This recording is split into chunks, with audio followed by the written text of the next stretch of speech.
প্রতিষ্ঠিত হয়েছিল।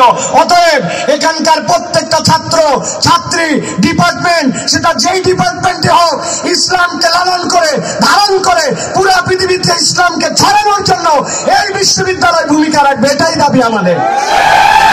তার পক্ষে প্রত্যেককে আমাদেরকে দাঁড়াতে হবে।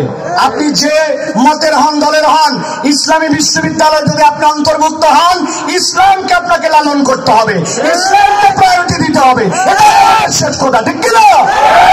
এই মাঠে আল্লামা দেলওয়ার হোসেন সাঈদী সাহেব কথা বলেছিলেন, এই জায়গাতে আমরা ভলেন্টারি করেছিলাম।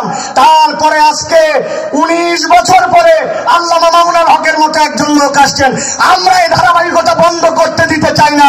আগামীর বাংলাদেশ যতদিন থাকবে আলেম ওলামারা এখানে আসবে ইনশাআল্লাহ। আল্লাহ আমাদেরকে কবুল করে বলেন আল্লাহুম্মা আমিন। ওয়া আখিরু দাওয়ানা আলহামদুলিল্লাহি রাব্বিল আলামিন। ওয়াসসালামু আলাইকুম ওয়া রাহমাতুল্লাহি ওয়া বারাকাতুহু।